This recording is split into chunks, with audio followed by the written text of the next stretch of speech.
Bismillahirrahmanirrahim. Innal hamdalillah nahmaduhu wa nasta'inuhu wa nastaghfiruh wa na'udzu billahi min shururi anfusina wa min sayyiati a'malina. May yahdihillahu fala mudhillalah wa may yudlilhu fala hadiyalah. Wa asyhadu an la ilaha illallah wahdahu la syarikalah wa asyhadu anna Muhammadan 'abduhu wa rasuluh. Amma ba'd. Rabbi shrah li sadri wa yassir li amri wahlul 'uqdatam min lisani yafqahu qawli. Rabbi zidni ilma warzuqni fahma. Allahumma inna nas'aluka ilman nafi'a wa rizqan tayyiba wa amalan mutaqabbala. Assalamualaikum warahmatullahi wabarakatuh. Apa khabar muslimah semuanya? Saya harap semuanya dalam keadaan yang sihat sejahtera hendaknya. Lebih-lebih lagi kita sudah berada di penghujung bulan Ramadan dan mudah-mudahan Allah Subhanahu Wa Taala sentiasa memberikan kesihatan kepada kita agar kita dapat terus-terusan beramal ibadah untuk merebut peluang-peluang yang masih lagi bersisa agar kita dapat manfaat daripada bulan Ramadan ini, terutamanya di 10 Ramadan kita yang terakhir. Dan Alhamdulillah pada malam ini sekali lagi kita bertemu di Masjid Al-Khair, ataupun kita kata di ruangan Masjid Al-Khair. Kalau kata di Masjid Al-Khair macam dalam masjid pula ya, tapi di ruangan media ataupun Facebook Masjid Al-Khair untuk kita sama-sama menyambung perbincangan kitab kita Kepribadian Wanita Muslimah. Dan kita masih lagi dalam perbincangan yang sama, iaitu bab kita yang terakhir, wanita muslimah bersama dengan masyarakatnya. Dan malam ini saya ingin memberikan kesimpulan kepada keseluruhan bab kita yang terakhir. Anggaplah perbincangan malam ini sebagai perbincangan kita yang terakhir untuk kitab Kepribadian Muslimah kita. Okey, sebagai menutupi bab ini. Walaupun saya tahu ya, memang kita masih lagi ada banyak lagi perbincangannya. Tapi tak mengapalah, kita ambil ia sebagai sebuah perbincangan yang terakhir. Sebab begini ya Muslimah, untuk keseluruhan topik ini, bagi saya, ianya adalah pengulangan daripada perbincangan-perbincangan kita yang lepas. Bagaimana kita bersama dengan diri kita, bagaimana kita bersama dengan rakan-rakan, kita bersama dengan kedua ibu bapa kita, bersama dengan suami, anak-anak, kan, yang dah kita bincangkan keseluruhannya. Lalu setiap apa yang telah dibincangkan itu tadi dibawa lagi perbincangannya dalam topik muslimah bersama dengan masyarakatnya. Maknanya kita ada pengulangan dari sudut perbincangan. Maka sebab itu pada malam ini saya rasa lebih cantik jika kita ringkaskan bab kita yang terakhir ini untuk kita jadikan ia sebagai perbahasan kita yang terakhir bagi menutup. Okay, bagi menutup perbincangan kitab Kepribadian Wanita Muslimah. Dan malam ini saya ingin menyambung satu sahaja topik yang bagi saya dia cantiklah kita simpulkan sebagai satu topik yang menyeluruh dan mengetuai topik-topik yang lain.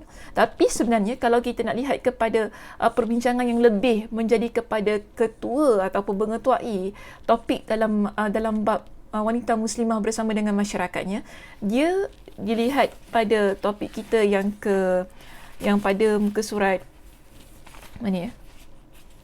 Pada muka surat 407, iaitu berakhlak terpuji. Kan? Sebab bila kita kata seseorang dia memiliki akhlak yang terpuji, bermakna penuturannya, tingkah lakunya, kan, pandangannya, hatinya, keseluruhannya yang ada pada diri dia adalah terpuji. Tapi tak apalah, kan, di sini saya ambil topik yang akan kita bincangkan ini sebagai perbincangan kita yang terakhir. Kalau kita rujuk pada kitab kita ada pada muka surat 415.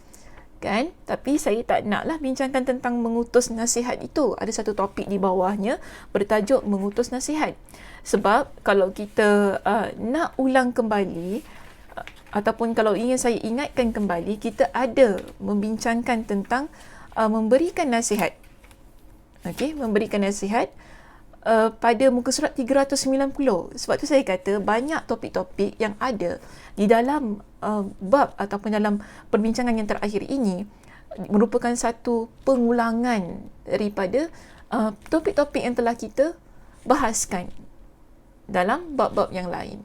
Jadi kalau kita nak bincangkan tentang mengutuskan nasihat pada muka surat 415, kita sebenarnya dah sentuh perkara itu ketika kita bincangkan tentang wanita muslimah bersama dengan rakan-rakannya, iaitu pada muka surat 390, dan saya juga dah bahaskan tentang hal itu.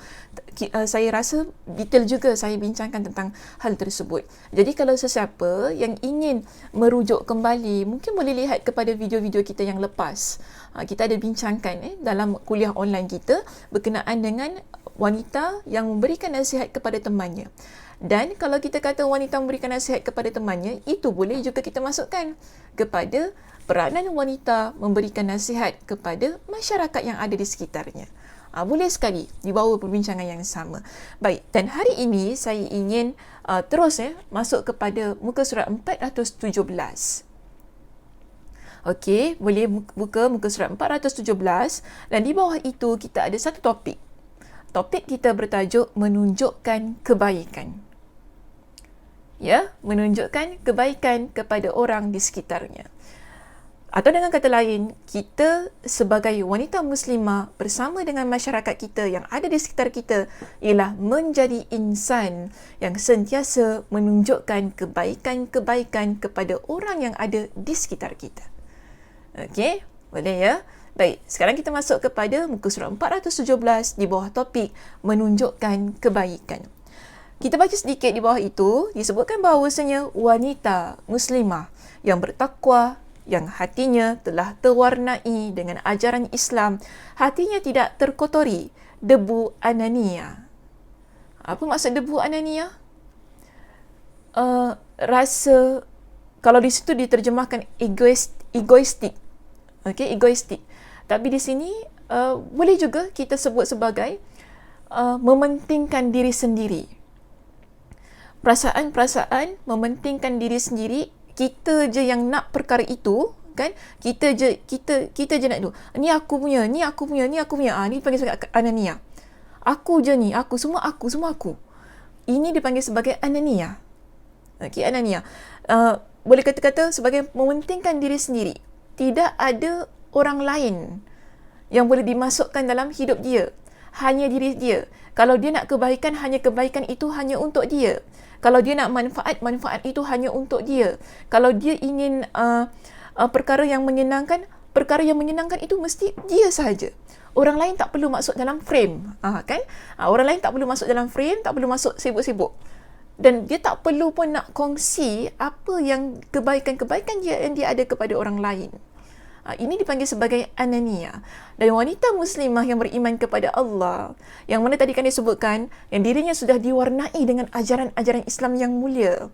Kalau kita betul-betul muslimah, kita menghayati, kita mengamalkan apa yang telah kita bincangkan daripada bab yang pertama hinggalah kepada bab kita yang akhir ini, saya macam kata confirm lah, solehah lah wanita itu. Masya Allah, tabarakallah. Solehah wanita itu. Okay? Dia adalah seorang wanita yang betul-betul mengamalkan dan menghayati apa yang dah kita pelajari. Satu kitab ini, keseluruhan kitab ini. Masya Allah, tabarakallah. Dia adalah wanita yang benar-benar salihah. Yang betul-betul dipanggil sebagai wanita yang telah diwarnai dengan ajaran-ajaran Islam. Dan wanita yang sedemikian, dia akan tidak terkotori hatinya, dirinya dengan sifat-sifat yang mementingkan diri sendiri, dan tidak pula ternodai oleh cinta populariti. Kalau dia kata cinta popularitas lah, tapi kita guna bahasa Melayu populariti. Dia tak cinta kepada populariti. Maksud populariti ni, dia hanya pentingkan kemasyhuran diri dia. Yang mana bila dia ke hadapan, orang yang ada di hadapan dia dan orang yang berada di samping, bukan di hadapan, orang yang berada di samping dia dan orang yang ada di belakang dia tenggelam. Sebab apa? Dia nak cuma diri dia saja yang tertonjol di hadapan. Dia tak nak orang lain di sini, kalau ada orang lain di sekitar dia, orang lain itu turut sama-sama mendapat spotlight. Dia tak nak begitu. Dia nak kalau dia ke depan, dia je, orang tengok dia saja. Ini kita panggil sebagai mementingkan diri sendiri. Yang mana seharusnya perlu dia raikan juga rakan-rakan di sekitar dia ataupun orang yang ada di belakang dia. Sebab itu yang selalunya ditunjukkan oleh Nabi SAW.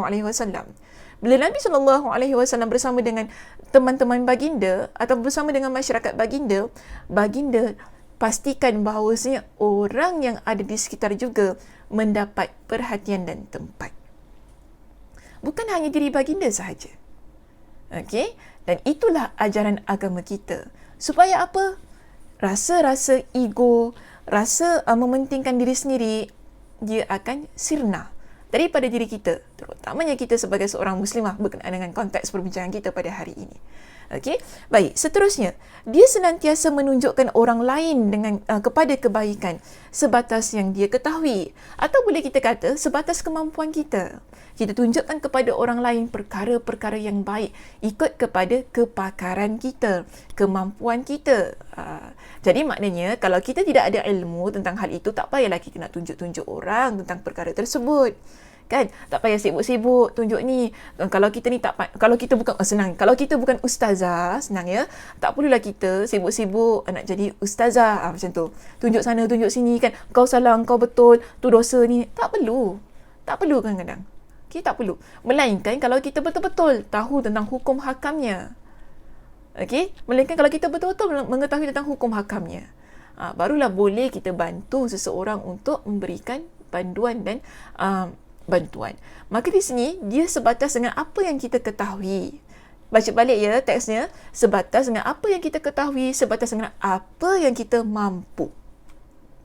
Kalau di luar batasan kita, di luar forte kita, senang kata, di luar forte kita, di luar kemampuan kita, maka terbaik ialah kita minta bantuan daripada orang lain untuk menunjukkan kebaikan itu tadi. Okey, saya harap teks itu jelas. Kemudian untuk mengeluarkan manusia dari kegelapan jahiliah kepada cahaya Islam. Tujuan kita sekarang ini, kita berikan bantuan kepada orang lain ataupun kita tunjukkan kebaikan kepada orang lain supaya orang keluar daripada kejahilannya. Kalau dalam teks ini dia kata orang itu keluar daripada kejahilan, kebenaran, kegelapan jahiliah kepada cahaya Islam. Bagi saya, maksud itu boleh diluaskan kepada satu konteks yang lebih dalam lagi ataupun satu sudut yang lebih pelbagai lagi. Maknanya tak semestinya perkara-perkara baik yang ingin kita tunjukkan kepada orang di sekitar kita iaitu kepada masyarakat kita hanya berkenaan dengan Islam sahaja. Sebab ada banyak perkara-perkara lain. Sebab kalau kita fokuskan hanya kepada Islam, mungkin kita kata nak dakwah, kan kita kata tentang ajak orang lain pergi masjid, ajak orang lain berzikir, ajak orang lain baca Al-Quran. Mungkin kita hanya membataskan kebaikan pada sudut itu sahaja. Sedangkan kebaikan itu tidak hanya terangkum pada teks-teks bukan teks sama, pada pengamalan-pengamalan ibadah. Bukan itu sahaja. Banyak lagi perkara-perkara lain yang nanti akan saya berikan contoh beberapanya yang berkaitan dengan kita sebagai seorang wanita.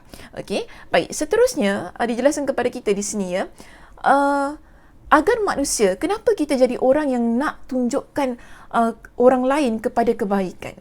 Kerana antara tujuannya ialah supaya manusia dapat melihat kebenaran. Okey, supaya manusia dapat melihat kebenaran, baik kebaikan itu berasal darinya maupun dari orang lain. Baik kebaikan itu berasal darinya ataupun dari orang lain. Kerana dia benar-benar mengetahui bahawa orang yang menunjukkan kepada kebaikan, maka baginya pahala seperti orang yang melakukannya. Itu sebagaimana yang Nabi SAW sebutkan. Sebab itu kita nak jadi orang yang menunjukkan kepada kebaikan. Kerana ada pahalanya yang tersendiri yang diperuntukkan kepada orang yang ingin menunjukkan kepada kebaikan. Sebagaimana hadis yang disebutkan di dalam kitab kita ini, iaitu sebuah hadis yang diriwayatkan oleh Imam Muslim. Apa kata Nabi? Man dalla ala khairin falahu mislu ajr fa'ilih. Siapa yang menunjukkan kepada kebaikan, maka baginya pahala seperti orang yang melakukannya. Bila kita tunjukkan kebaikan kepada orang lain, orang itu kemudian melakukan kebaikan yang dia lihat, yang mana ia berdasarkan daripada diri kita, kita akan dapat pahala yang sama. Sebagaimana orang yang melakukan itu tadi. Dalam hadis yang lain mengatakan tanpa mengurangi pahala orang itu sedikit pun. Tanpa mengurangi pahala orang itu sedikit pun. Kita dapat pahala sama macam mana orang yang melakukannya. Tadi kita buat dah dapat pahala ya muslimah, tapi kemudian bila mungkin masyarakat di sekitar kita ataupun kawan yang melihat kita melakukan perbuatan itu, dia termotivasi untuk buat baik sebagaimana kita.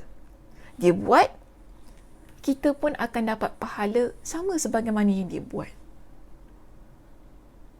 Maka ini kita panggil sebagai ganjaran bagi orang yang menunjukkan kebaikan kepada orang lain. Dan bila kita menunjukkan diri kita sebagai seorang yang baik di sisi masyarakat kita, kemudian apa yang dilihat oleh masyarakat itu tadi menjadikan mereka orang yang ingin berkelakuan baik juga, kita akan dapat manfaatnya bersama. Itu baru satu orang. Kalau 10 orang, 20 orang, 30 orang, ataupun ramai lah kalau saya kata 30 orang tu dah ramai kan.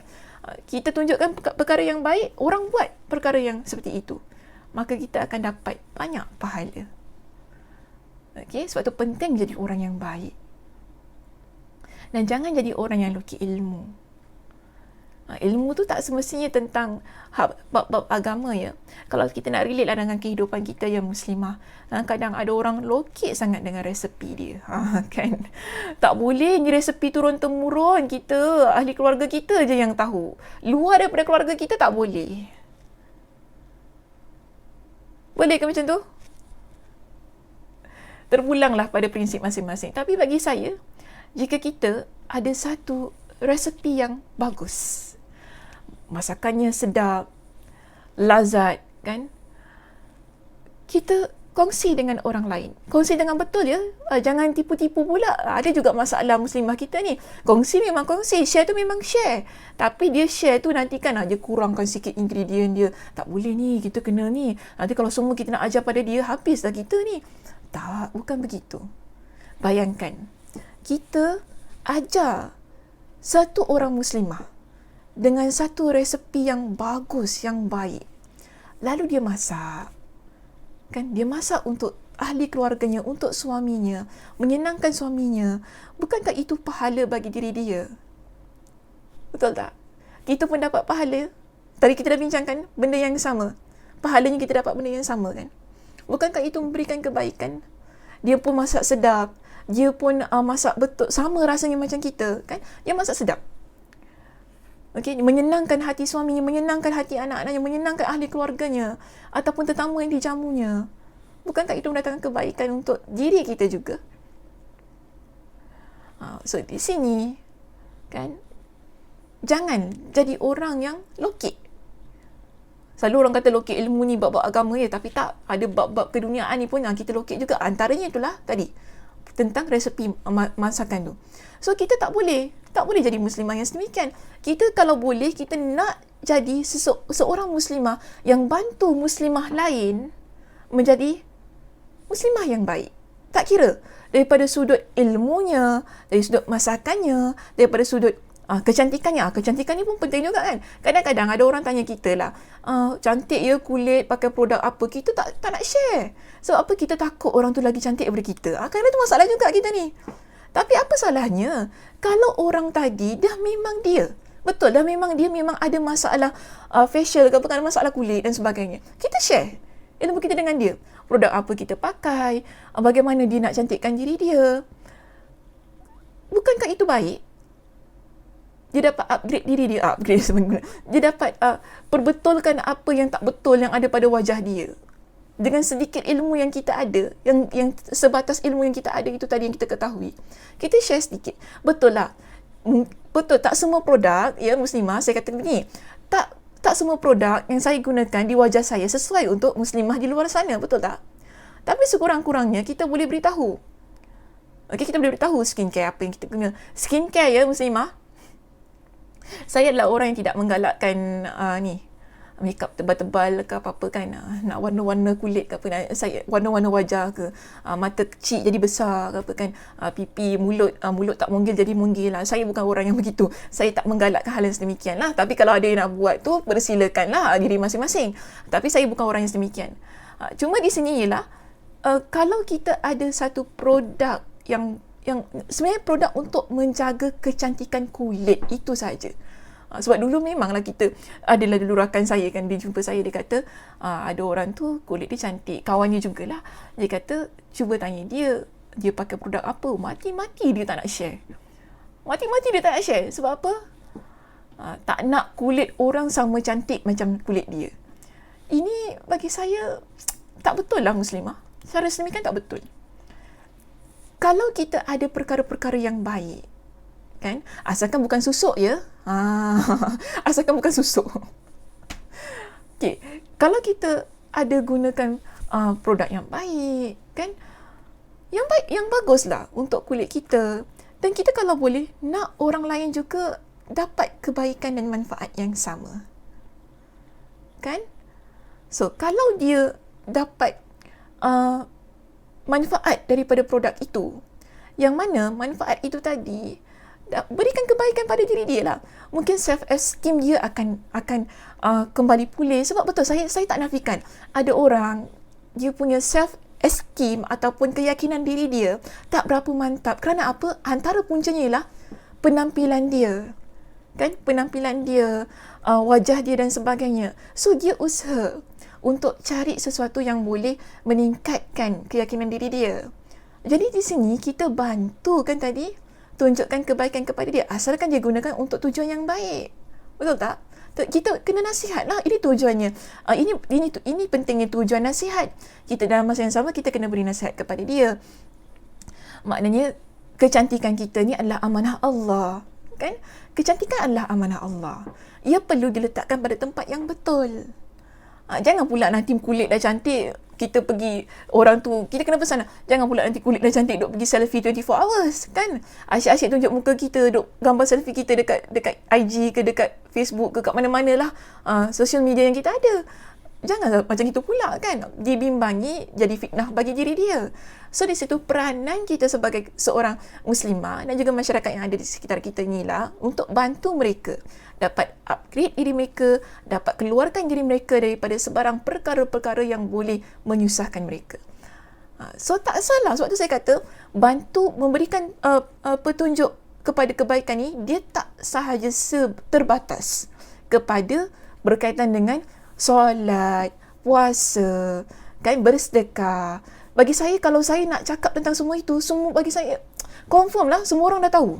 Macam Puan Karen lah Ustazah, kalau cakap, kita pun tahu pasal sedekah, kita tahu, semua muslimah, lebih-lebih lagi muslimah kuliah saya ni tahu dah tentang kita kena tunjukkan kebaikan, kena ajar orang tentang sentiasa menggalakkan orang tentang bersedekah, kena tunjukkan orang tentang mesti jadi orang yang sentiasa dekat dengan Al-Quran. Itu biasa. Kita semua tahu tentang hal itu. Itu memang kita kena tunjukkan setiap hari. Tapi ada beberapa aspek dalam kehidupan kita. Antaranya contoh-contoh yang saya sebutkan tadi lah. Kan? Tentang kongsi resepi, tentang tunjukkan cara masak yang betul, kan? Tentang tunjukkan cara penjagaan wajah yang betul. Sebab senanglah, mudah kata, bila dia dapat jaga diri dia, lebih-lebih lagi kalau dia adalah seorang isteri, ya, muslimah, dia dapat jaga penampilan dia di hadapan suami dia, wajah dia cantik di hadapan suami dia, dia dapat pahala. Ramai orang yang mengabaikan aspek ini tahu sebenarnya. Kecantikan itu tadi kan, kita, sebab tu kita banyak kali saya pesan kepada orang perempuan, kita depan suami jangan serabai. Ya, jangan serabai. Saya dah bebel lah ni. Kita depan suami jangan serabai, kan? Rambut macam gorila. Saya ingat lagi lah dulu kita pernah bincangkan dekat kuliah yang sama lah di masjid, kan? Kita pernah bincangkan. Kita kadang-kadang kat rumah rambut macam gorila, kan? Baju, ya Allah, hai. Cuba saya kata. tolonglah ya muslimah, kita kat rumah ni cantiklah sikit. Kalau tak boleh banyak, sikit pun jadilah kata. Jangan kita kat luar je, Masya Allah, Tabarakallah, cantiknya, ya Allah, mulusnya kulit dia, ya Allah, orang semua tengok terpegun. Tapi kita kat rumah serabai, jangan macam itu. Kena jaga. Lebih-lebih lagi kalau kita adalah muslimah yang sudah bernikah. Okey? Muslimah yang sudah bernikah. Jaga penampilan diri kita. Dan kita, kalau kita sebagai seorang muslimah yang lain, kita bantu muslimah yang lain agar dia dapat menjaga penampilan dia di hadapan suami dia. Masya Allah, tabarakallah. Saya rasa itu satu benda yang amat baik sekali. Amat baik sekali. Kan kita ingatkan kepada kawan-kawan kita kat rumah, kalau suami ada ke suami tak ada lah. Yang penting penampilan itu dijaga. Maknanya senonoh. Pakai pakaian yang senonoh. Kan? Yang indah lah. Bila suami lihat tu, Masya Allah, Tabarakallah, isteri saya, Masya Allah. Macam itulah. Kan kita jangan nak cantik depan orang aja. Kan? Bukan nak cantik depan kamera, depan video je. Kalau boleh, kita nak cantik tu depan suami kita. Macam itu. Itu sebenarnya yang tempat yang paling betul bila kita nak cantik. Dan kalau kita dapat mengajar kawan kita ataupun orang-orang di sekitar kita, kan, agar sentiasa berpenampilan yang baik di dalam rumah, kan. Kalau luar rumah tu saya rasa semua orang ajar. Okey? Kalau kita nak cantik luar rumah tu, semua orang dia prihatin tentang hal itu. Orang memang keluar rumah memang nak cantik, tapi dalam rumah kalau kita boleh berikan bukan petunjuk lah. Petunjuk tu macam hudan pula. Kalau kita boleh beri satu guide kan, tunjuk ajar kepada masyarakat kita ataupun rakan-rakan di sekitar kita. Bagi saya, rakan-rakan di sekitar kita itu adalah masyarakat kita. Okay, mereka adalah masyarakat kita, termasuk dalam kategori masyarakat kita. Kalau kita dapat guide, dapat tunjuk pada kawan kita tentang tata cara menjaga kulit yang baik, kan, tata cara yang betul, bedak apa tu, kadang-kadang kita perlu bedak yang basic lah, kan. Ketika kita dekat rumah ni, takkan kat rumah pun nak pakai tebal-tebal apa, itu memang dahsyat lah. Maknanya biar senonoh, jangan serabai. Okey? Dan kalau kita dapat memberikan nasihat begitu kepada teman-teman kita, tapi kena dengan cara yang baik lah ya muslimah. Jangan kita duduk sindir-sindir, kecam-kecam kawan kita, yelah kau tu serabai, laki kau tengok pun tak selera. Janganlah cakap macam itu. Itu yang buat orang turn off. Orang malas nak dengar apa kita cakap. Dengan cara yang baik lah. Dan kadang-kadang, begini ya muslimah, ketika kita nak tunjukkan tentang benda-benda yang baik ni, dia tak perlu dengan percakapan yang banyak. Dia cukup dengan kita tunjukkan melalui diri kita sahaja. Sebab tu dia sendiri kata, orang yang tunjukkan mandalla. Bila kita kata mandalla, orang yang tunjukkan, tak semestinya kita datang pada depan orang itu, kita tunjukkan. Tak semestinya. Dia boleh juga termasuk dalam erti kata yang lain, kita tunjukkan melalui kepribadian kita. Itu saja dah cukup. Sebab bagi saya kadang-kadang, dakwah yang sedemikian, cara yang sedemikian, dia lebih berkesan. Tak perlu kita nak bibil banyak, tak perlu kita nak banyak songih lah, beletiak. Kalau orang kedai kata beletiak tu kan, cakap banyak, cakap, orang fed up, orang bingit. Tapi ada masa, ada ketika dia cukup dengan tunjukkan apa yang kita buat. Kalau kita dapat bertutur dengan penuturan yang baik-baik, kalau tindakan kita adalah tindakan yang baik, okay? Kalau kita dapat menyenangkan hati orang tua kita, lalu dilihat oleh orang lain, yang mana kita tak cakap, engkau kena senangkan hati orang tua engkau, engkau kena cakap baik-baik, engkau kena buat ini. Kita tak perlu cakap sedemikian tau muslimah, tak perlu. Kadang-kadang cukup dengan apa yang kita tunjukkan. Okay? Cukup dengan apa yang kita tunjukkan.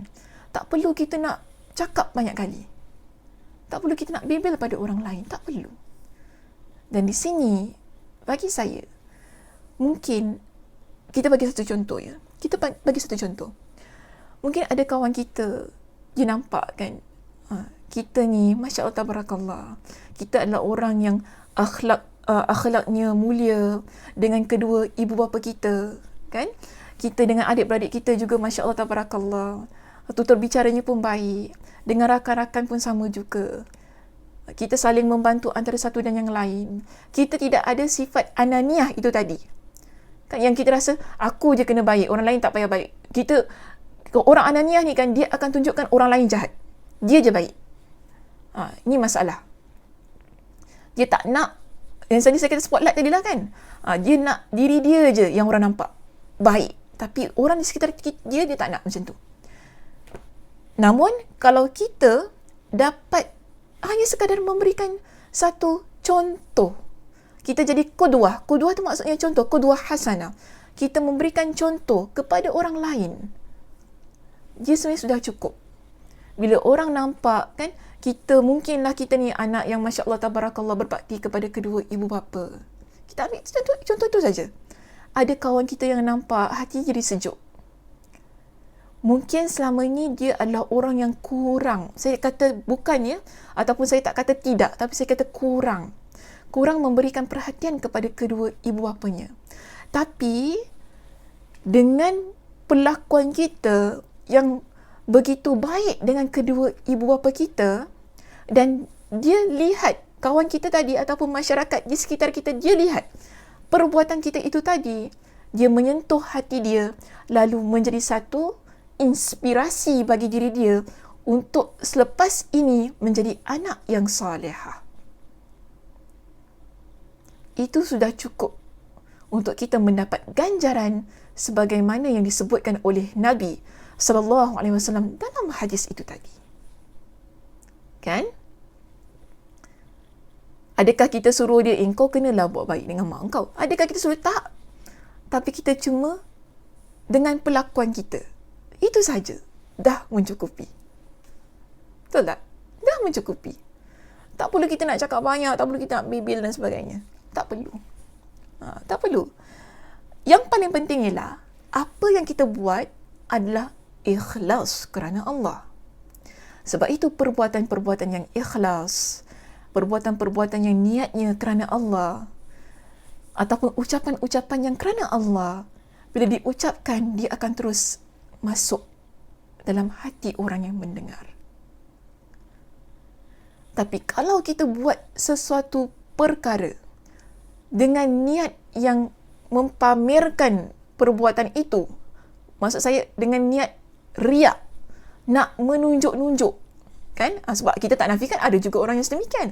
Niat kita riak nak menunjuk-nunjuk, niat kita riak supaya orang puji kita sebagai anak yang solehah contohnya, kan? Mungkin ada orang sedemikian. Cuma di sini niat itu terpulang ya pada diri masing-masing. Kita pun tak boleh nak tebak niat orang macam mana. So kita jangan jadi orang yang mempertikaikan niat orang lain. Apa dia buat, dia buatlah. Dia buat baik, alhamdulillah sudah. Tapi kalau dia niat dia kerana Allah ke, bukan kerana Allah ke apa, itu antara dia dengan Allah Subhanahu Wa Taala. Kita tak perlu nak sibuk-sibuk. Yang penting dia buat benda yang baik, kan? Yang penting dia buat benda yang baik. Ada orang lain lihat dan orang lain nak buat baik. Cuma kita yang nak buat baik itu tadi, pastikan niat kita ikhlas kerana Allah. Bukan nak mempamerkan amal perbuatan kita. Bukan sebab nak orang puji kita baik, puji kita orang yang Masya Allah Tabarakallah. Bukan sebab itu. Jadi, niat itu sebenarnya dia berbalik pada diri kita sendiri. Dia berbalik pada diri kita sendiri. Niat kita yang betulkan. Jangan sibuk nak membetulkan niat orang lain. Jadi kalau dia buat satu kebaikan, kan sebab orang katakan, benda baik ni jangan tunjuk-tunjuk dekat orang, nanti riak, kan? Tak boleh letak kat social media, nanti riak. Kalau gitu saya ni tak payahlah nak ceramah letak dekat ni. Saya kata masjid semua jangan. Nanti orang kata saya riak sebab ceramah. Boleh macam tu? Niat masing-masing saya kata. So kita ni jangan sibuk tentang niat orang lain, kan? Kalau, saya bagi contoh kan, kalaulah orang tu pergi umrah, dia ambil gambar ke apa, itu masalah dia. Itu masalah dia. Kita jangan sibuk-sibuk. Riaknya tunjuk amalan. Riaknya itu. Kalau orang dia baca Al-Quran, kan, dia baca Al-Quran, dia kemudian dia rakam. Dia rakam, memperdengarkan bacaannya yang baik. Kita nak kata dia riak. Dia buat baik, contohnya. Dia buat baik. Kemudian dia bantu orang lain. Dia bantu orang lain. Kita nak cakap dia riak. Persoalan riak adalah persoalan masing-masing antara kita dengan Allah. Tapi kita sendiri yang nak perlu kena jaga. Bagaimana niat kita? Orang lain sudah. Jangan ambil pot. Yang penting dia buat perkara baik, Alhamdulillah. Dia buat perkara baik, Alhamdulillah. Dia tunjukkan kepada orang lain, itu adalah perkara yang baik. Kemudian ada orang lain yang tersentuh hatinya. Orang lain pun turut sama-sama nak buat perkara yang baik itu tadi, Alhamdulillah. Sebab tu, kita ni kalau tak boleh nak buat benda baik, jangan kita sibuk benda baik yang orang lain buat. Maksud saya sibuk tu apa? Jangan kita nak pelekehkan perkara-perkara baik yang orang lain buat. Kita jangan sibuk, riaknya orang tu, itu orang. Kita jangan sibuk pasal benda-benda ni, Muslimah. Kalau orang lain dapat buat benda yang baik, lalu orang lain yang lihat, kan? Lalu orang lain yang lihat tu, dia nak mencontohi perbuatan baik itu tadi. Masya Allah, tabarakallah. Pahala bagi dia. Pahala bagi dia. So kita, kalau ataupun dengan kata lain, kalau kita tak nak buat pahala, jangan kita kumpul dosa. Senang. Diam-diam sudah. Duduk one corner. Okey, duduk one corner. Buat diri kita sendiri. Yang penting kita ni kena jadi orang yang sentiasa nak jadi seorang Muslimah yang every day, every time, kan? Tak kira di mana saja, ingin menjadi Muslimah yang salihah, yang baik. Itu usaha kita. Sebab kena ingat, kan? Kenapa saya tak nak baca panjang-panjang ni semua ya, Muslimah? Sebab saya tahu ia adalah bentuk pengulangan. Kita dah bincang banyak kali. Hadis yang dikemukakan adalah hadis yang sama. Ayat Al-Quran yang diletakkan juga adalah ayat Al-Quran yang sama. Apa yang akan saya syarahkan juga mungkin adalah perkara yang sama. Jadi di sini, saya nak tutup perbincangan kitab ini. Saya nak tutup perbincangan kitab ini dengan satu pesanan begini. Proses untuk jadi seorang Muslimah yang salihah adalah proses sepanjang hayat. Ingat ya kata-kata saya itu. Kita nak jadi salihah, ia adalah proses sepanjang hayat. Dia bukan hari ini kita baca kepribadian wanita Muslimah bersama dengan masyarakatnya. Hari ini kita bincangkan, hari ini kita jadi baik, esok dah tak baik. Tak boleh. Tapi dia memerlukan kepada proses, memerlukan pada masa. Selama mana kita hidup, kan, di atas muka bumi ini, Allah berikan kita dengan nafas, nyawa, peluang untuk memperbaiki diri kita. Itulah, dia akan terus berlangsung.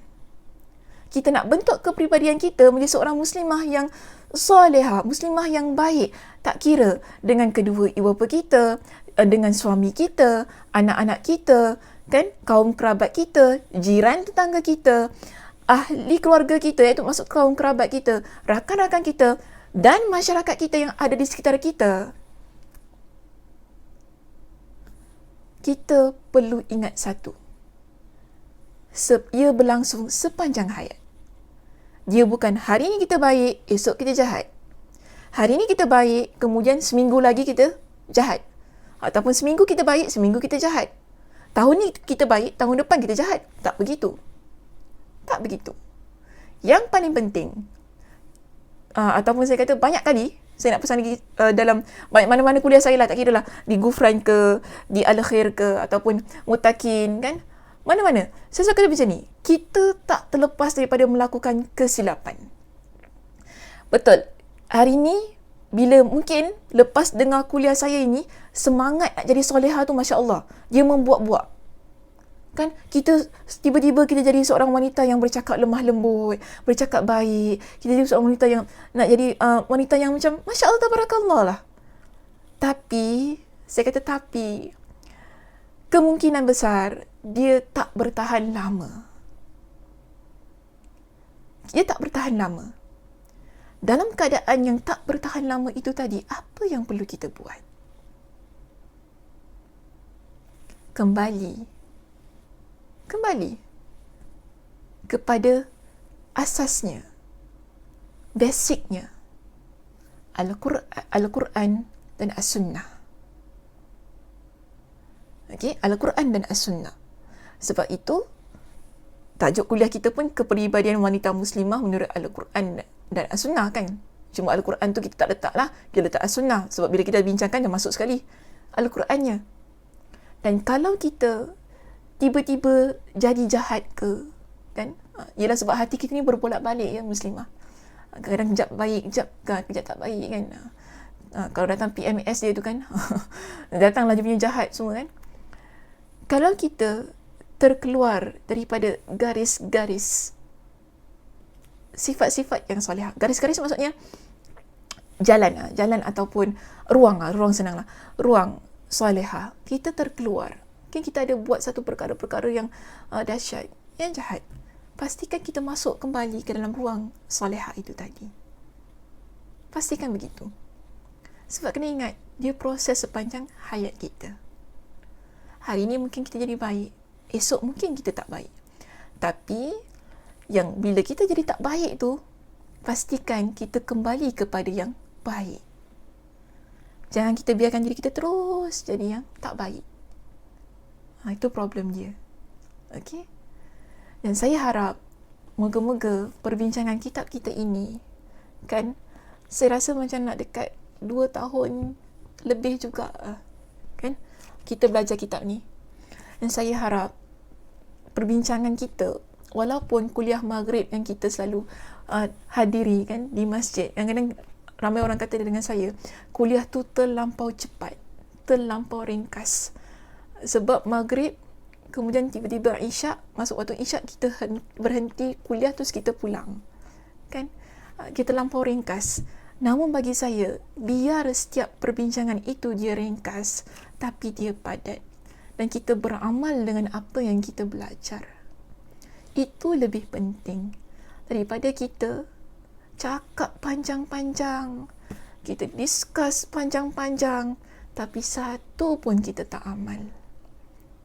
Dan saya amat berharap muslimah semua yang menghadiri kuliah ini, okay, saya tutup ya perbincangan kitab ini, maknanya kita dah habis dah bincang kitab ini.